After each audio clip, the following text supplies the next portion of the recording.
ये वाला ऊपर ड्रोन दिखाया उसके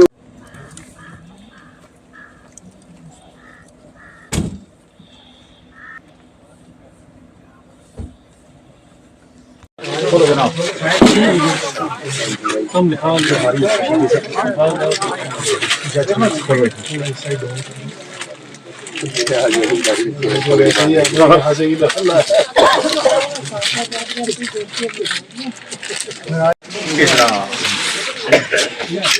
एक मिनट सेट कर देना ठीक है हाँ प्रदीप भाई बहुत दूर है क्वार्टर सब दे लेंगे वो कौन लतीफ भाई ने कहीं मैं के लतीफ भाई ठीक है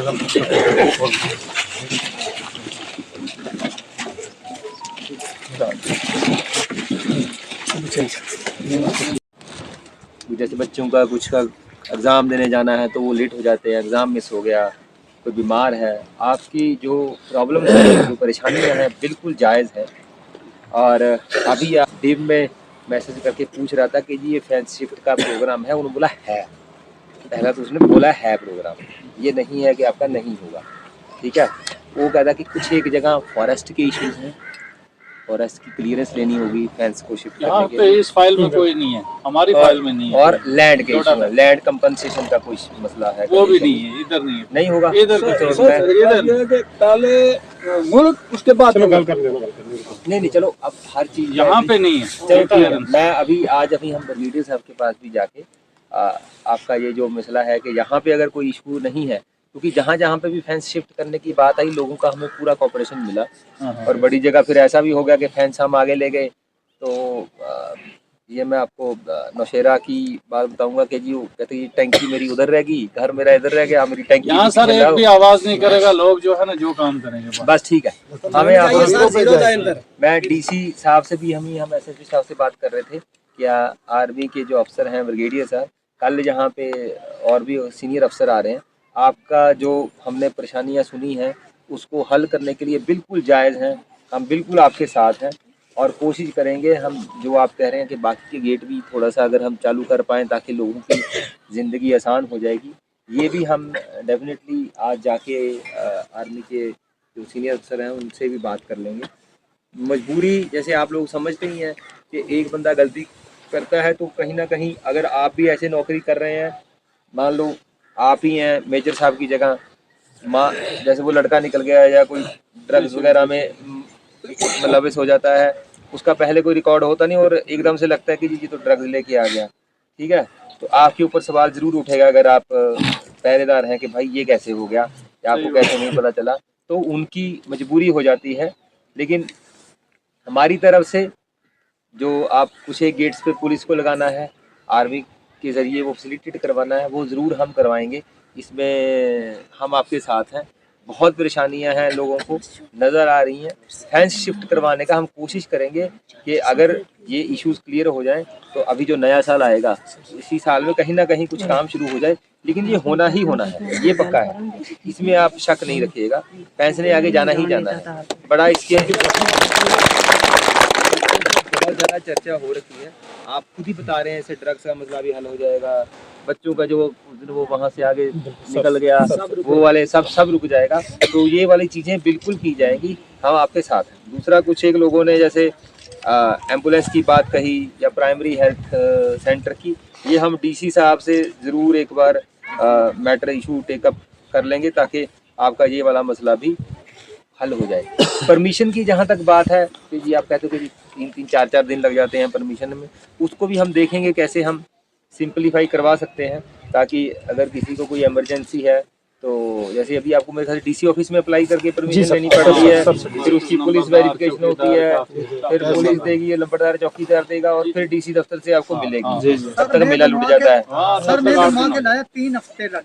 हाँ जी 3 हफ्ते में मिली सर परमिशन जी, 3 हफ्ते। मैं वही कह रहा हूँ कि एक बार हम डीसी साहब के साथ, मैं एसएसपी, हम सब बैठेंगे, देखेंगे कि हम इसको कैसे कम से कम रिड्यूस करके नीचे लेके आए और कोई ना कोई सिस्टम ऐसा बनाएंगे कि 24 घंटे से 48 घंटे के अंदर हो जाए, आपको भाग दौड़ भी ना करनी पड़े। हमारी तरफ से वेरिफिकेशन का मैं आपको एश्योरेंस देता हूँ कि हमारे पास वेरिफिकेशन 2, 3, 4 घंटे से ज़्यादा नहीं रुकेगी। ये हम आपको वादा करते हैं, ठीक है। और कोशिश ये भी करेंगे कि जिसकी भी ऐसी वेरिफिकेशन हो, जैसे बच्चे ने मिलने आना है, अब माँ यहाँ रह रही है, बेटी की शादी हो गई, वो आगे रह रही है, तो उसका थोड़ा सा इजी हो जाए कि हम बड़ी जगह पे आपको पता चलता है कि ये ब्लड रिलेशन है, ये बेटी है, ये इसका बेटा है, ये इसका सगा वो है, तो उसमें हम कोशिश करेंगे ये आसान हो जाए। थोड़ा सा हमें मतलब यहाँ पे परेशानियाँ ज़्यादा हैं बनिस्बत मेंढर वाले इलाके में, जहाँ पे लोग सेंस के पार हैं, उसको हल करने में हम आपका पूरा ताउन करेंगे और शाना बशाना आपके साथ है। जनाब अर्ज यह है कि सब तो ज्यादा बात यह है कि वो तो मेरो पाई रहता ये तो रवा, अगर उस ना वो तो मौत हो जाता मीना ये तू जान का वास्ते इजाजत नहीं दी जाती कि तू उसको जा या वो तेरा को आवे। इस तो ऊपर मारा वास्ते बड़ी जेल केड़ी भी आई कि जिस जेल के अंदर हम बंद किए जाऊंगा। अलैजा हूँ या अर्ज थरा क्या करूँगा कि मारी माँ के मारा कहा है, मारा फसल निसब फौज ईद खड़ी हुई है, जो फौज इस वक्त मौजूद है, मिट्टी के बीच मलाई गई, हमारा फसल मलाया गया। क्यों कि हमने उन सिटियों के अंदर कई चीज नहीं रखी हुई कि जीत एक सिटी का माज का 4 टुकड़ा किए जाए और मारी मक लतंगा बीच रुल जाए। हम लिया तो मजबूर हाँ, हाल में तार दूं अंदर पे हुई नहीं लिया सकता। चूहा खेल लगा हुआ काया मारंगा बुरा हाल नहीं, चूहा खेल लगा हुआ उतने पे हुआ किस हाथ का नाल लिया कि एक किलो करके वो छंडे जाए इस रहे 600 रुपये 800 रुपये देगा मजदूर ना, अगर कपावांगा या खुद कपांगा कंडा बीच हाथ चले जाए तो उसकी अगर बा परेशानी हो जाए हम किस शर्त का नाल लिया। अगर फौज ने यह चीज कहा कि तुम ऐसा ना करो, इस तो पहले भी फौज जीत रही थी, हम भी इतर रहा था, तो जनाब ऐसा ना करो, मशीन लाओ, चेक करो, गड्डी चेक करो, तब इसने खोलो छंडो ना। लेकिन वे कहेंगे अगर थारी मजबूरी है, हमारी में मजबूरी है, तुमने जिसको जाना है जाओ, किस को जा। हम थारो इस चीज वाला शुक्र अदा बहुत बहुत शुक्र अदा करें कि तुम आने आनगा हमारी जेल को दरवाजों खोलियो और मारा तुमने एजार सुनिया, हमारा दुख तुमने सुनिया, इन दुखों को हल करना जनाब का नहीं है। इस वास्ते अर्ज है कि हमारा और इनका दरमियान सन 1965 से लेकर इस वक्त तक फौज का कंधा का नाल कंधों मिलाकर चलिया। इंशाल्लाह हिंदुस्तानी था, हिंदुस्तानी रंगा और हिंदुस्तानी हाँ, जो हर शख्स का मत्था पर लिखे वो भी नहीं होता कोई सेफ है, लेकिन ना हर आदमी इस किस्म को भी नहीं होता कि वो गदार है। जो शख्स गलती करे उस ना उस गलती को खनाजो भुगतना चाहिए। हम अगर उस लोग किसी की अगर ताबन करा उसकी अगर हम कहें जो नहीं इसका नाम गलत हो गया हमने भी सजा बराबर फिर देते जाए, अगर नहीं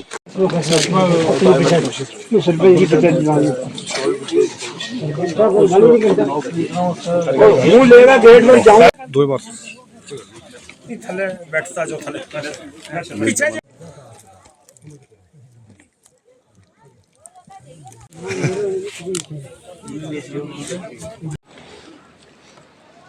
मैंने अगर मैं अकेले में आता तो डेफिनेटली मैंने आपसे सुनना था और मैंने डीआईजी साहब से बात करनी और डीआईजी साहब आगे बात पहुंचाते।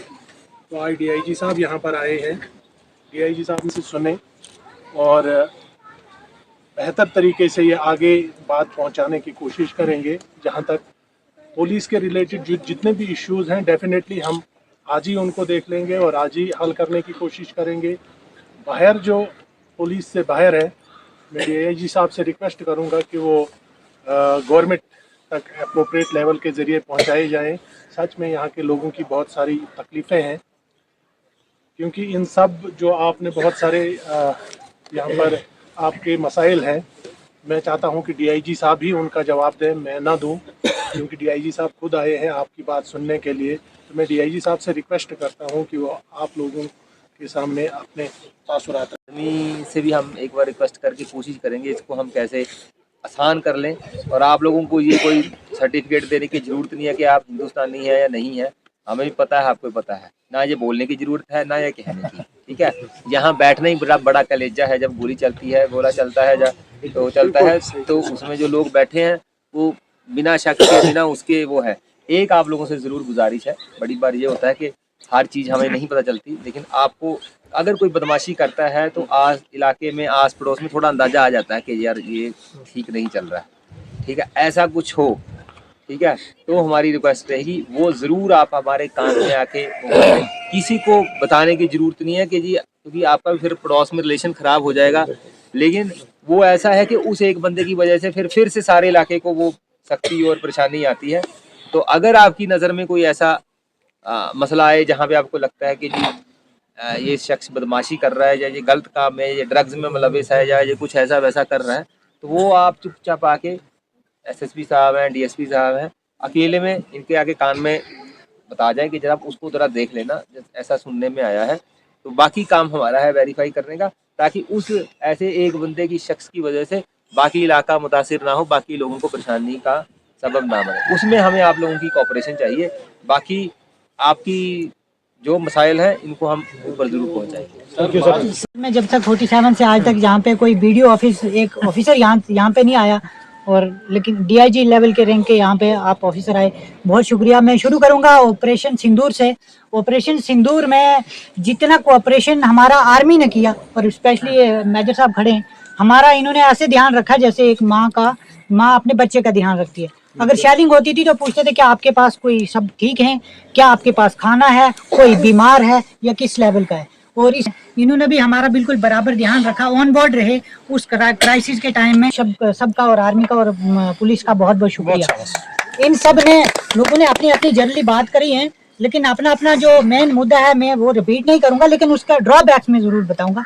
सुबह यहाँ पे स्कूल पे बच्चे जाते हैं, उनको अगर 9 बजे यहाँ पे बच्चे 9:30 या 10 बजे यहाँ पे हो जाते हैं, तो जो बचपन में एक टाइमिंग का और डिसिप्लिन सिखाया जाता है, जो बच्चा 9:30 11:30 जाकर स्कूल में पहुंचेगा तो उस बच्चे का आगे जाके क्या होगा।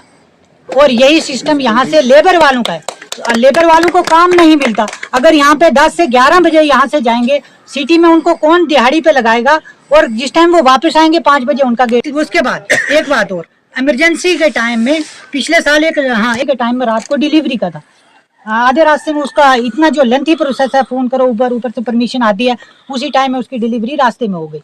एक चाचू यहाँ पे हो रहा, पिछले साल उसको कार्डियक अरेस्ट आया। ये नहीं कि गेट नहीं खोलते, हमारे साथ आर्मी बहुत कोऑपरेशन करती है, लेकिन प्रोसेस इतना लंबा है कि फोन करते, आगे पीछे से परमिशन लेते, उस आदमी की गेट पे हालत खराब हो। वो तो अच्छा है कि उनकी फैमिली बाहर रहती थी, वो आ गए और वो टाइमली हॉस्पिटल में पहुंचाया।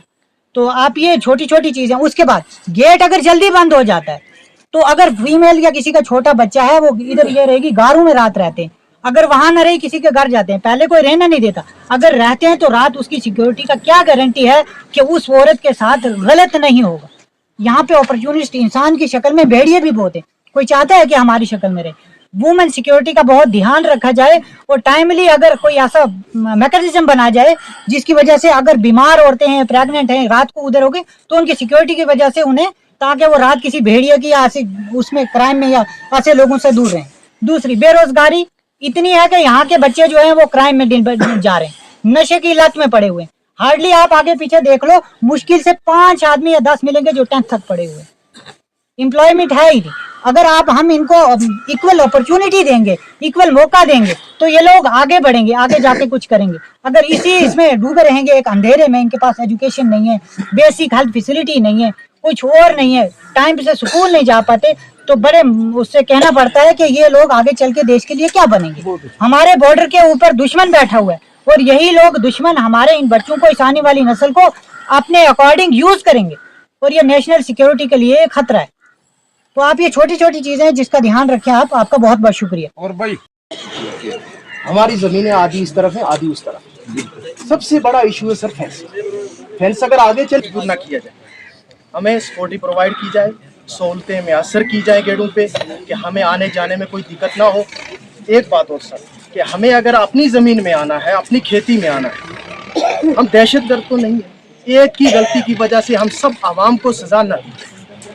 तो सर अगर हम अपनी खेती में आते हैं तो उसके लिए हमें एक दिन पहले सर परमिशन देनी पड़ती है कि हम कल 3 आदमी आएंगे, 4 आदमी आएंगे। हम बॉर्डर पे जा रहे हैं सर, कहीं आगे जा रहे हैं तो हमारे साथ कोई एक्शन किया जाए। हम अपनी ज़मीन में आ रहे हैं सर, फिर वापस जा रहे हैं, ये भी नहीं कि रात को रुक रहे हैं। तो बाकी तो सब बात से सबने बोल दी। मेरे ये 2 पॉइंट था कि हमें आर्मी के साथ झगड़ा करने पे मजबूर ना किया जाए, हमारे लिए ये सहूलत मैसर की जाए। हालात बड़े ख़राब थे, छुप के हम सिविल लोग साथ में थे फौज के, और ये फेंस यहाँ पे लगाई है। आज ये जो फेंस है, जब अमन है, सब चीजें आप देखो, यहाँ पे फेंस है। मेरी पंचायत है मंदार और कीरनी का मैं चेयरमैन हूँ, और इस पंचायत में हमारे सिर्फ 9 वार्ड में से 4 वार्ड फेंस से बाहर हैं, और बाकी जो 5 वार्ड 6 वार्ड है वो फेंस से अंदर है। आप सोचो कि यहाँ फेंस है, और लास्ट वाला वो जो मकान है, जब रात शाम 6 बजे हो जाते हैं ना, वो सिर्फ अल्लाह के भरोसे पे सोते हैं। उनकी कोई हिफाजत, कोई कुछ नहीं, सिर्फ हमारी आर्मी है, वो भी तो अंदर जाके उनके दुख दर्द तो नहीं पूछ सकती। जब उनकी हाय निकलेगी तो ही आके गेट पे पहुंचेंगे, सुबह 10-11 बजे जाके उनको पता चलेगा। जिंदगी जो है यहाँ पे फेंस के आगे पूरी महाल है सर। अगर हमारी हुकूमत, हमारे ऑफिसर, हमने बार बार, जनरल साहब आए, जो भी ये 10-15 साल में आए, हमने अपनी आवाज उठाई, लेकिन उस पर अमल अभी तक नहीं हुआ। इन सब लोगों की तरफ से मैं ये रिप्रेजेंट करता हूँ कि सबसे पहला मुद्दा है, अल्लाह ने आपको ताकत दी है, आपके ऑफिसर हैं, आपके हाथ में ये सारा कुछ है। डिफेंस में हो, सिविल एडमिनिस्ट्रेशन में तो हम बोलते ही रहते हैं, लेकिन सबसे बड़ी प्रॉब्लम, अगर ये फेंस पीछे हो जाएगी, आधी जो कैंसर की बीमारी है हमारी खत्म हो जाएगी। फौज भी हमारी है, फौज भी हमारे साथ हमेशा सपोर्ट करती है, पुलिस भी हमें सपोर्ट करती है, मगर कुछ कमियों की से निकल गया, उसकी वजह से सर हमारे को लोगों को उसकी वजह से बहुत बड़ी एक परेशानी बनी। तो फतूर एक आदमी था तो परेशानी सब लोगों को बढ़ गई। मेरी जनाब से ये रिक्वेस्ट है, ज्यादा मैं बात नहीं करूंगा, हर आदमी 2-2 मिनट लगे, जनाब का बहुत बड़ा एक कीमती टाइम है, जनाब का यहाँ आने का खास तौर पर मैं शुक्रिया अदा करता हूँ। तो जिंदगी रही तो जनाब फिर आईजी की कमान करते हुए मेरे कस्बा में फिर दौरा लगेंगे। शुक्रिया बहुत बहुत। इसके बाद खुर्शीद साहब, चेयरमैन साहब, 2 मिनट। हम लोगों से यहाँ पे मिलने आए हैं तो यहाँ पे इनकी परेशानियाँ सुनी, जिसमें सबसे बड़ा इन्होंने जो मसाइल बताए, उसमें फेंस शिफ्टिंग की इन्होंने रिक्वेस्ट की है। इसके बाद यहाँ पे थोड़ा लोगों को जो फेंस के अक्रॉस आने जाने में जो दिक्कतें महसूस होती हैं, उसके बारे में कुछ सिविल मैटर हैं, कुछ पुलिस के मैटर हैं, जिनको हम अपने अपने लेवल पे रिजॉल्व करेंगे। लोगों के साथ बड़े अच्छे और कॉर्डियल माहौल में बातचीत हुई, और इनकी जो जो जेन्युइन परेशानियाँ हैं हम उसको हल करने की पूरी कोशिश करेंगे। सर, मेरा नाम एजाज़ है, मैं कीरनी का रहने वाला हूँ। 0 लाइन पे हमारे घर हैं। तो आज DIG साहब हमारे बीच आए, हम इनका दिल से वेलकम करते हैं। हमारे लोग आज यहाँ पे इनके बीच में बैठे हैं। हमारे यहाँ बॉर्डर के अंदर फेंस के आगे हमें सब दिखते हैं, वो परेशानी ही है। सबसे मेन जो परेशानी है, हमें गेट की परेशानी है। फेंस के आगे 8 बजे से पहले गेट ओपन नहीं होता, शाम को 5 बजे बंद हो जाता है, जिसकी वजह से लोगों को आने जाने में दिक्कत आती है। हमारे DIG साहब से ये मुतालबे हैं कि हमें एक परमानेंट चौकी दी जाए, जिससे लोगों को आने जाने में आसानी हो, क्योंकि पुलिस जो हमें अवेलेबल हो हर टाइम, तो लोगों को कोई दिक्कत परेशानी नहीं होगी आने जाने में। वो आने के लिए भी बहुत परमिशनों का सामना करना पड़ता है, आर्मी ऐसे आने नहीं देती कि ये परमिशन लाओ, वो परमिशन लाओ। जिसे हमें DIG साहब को ये कहना है कि हमें पुलिस चौकी यहाँ पे प्रोवाइड की जाए परमानेंट, जो आने जाने में लोगों की दिक्कत परेशानी जो है वो सॉल्व हो सके। हम बड़े मशहूर हैं कि उन्होंने आज 0 लाइन पे एकदम बॉर्डर के ऊपर यहाँ पे आके और एक पब्लिक मीटिंग ली। इन गरीबों का सहारा बने। मैं उनका और खासकर SSP पुंछ का बहुत बहुत शुक्रिया अदा करता हूँ कि जिन्होंने अपने ऑफिसरों को यहाँ पे लाया और इन गरीबों की जो है बातें सुनी, क्योंकि बॉर्डर का इस टाइम जो फेंस के ऊपर है बड़ी परेशानी है। अगर बाप की डेथ हो जाती है या किसी भाई की शादी होती है तो बहनें नहीं आ सकती, बाप की डेथ हो जाती है तो बेटियां जो है उसकी जनाजे पे नहीं आ सकती। इससे बड़ी हमारे लिए मुश्किल बात और क्या हो सकती है। मैं बहुत बहुत शुक्रिया अदा करता हूँ DIG साहब का कि उन्होंने आके लोगों की मुसीबतों और परेशानियों का यहाँ पे सुना, क्योंकि गेटों पे भी काफ़ी परेशानी है और बॉर्डर के लोग जो है इस वक्त बड़े झूंझ रहे हैं, क्योंकि एक परेशानी करता है उसके लिए सबको जो है भुगतना पड़ता है।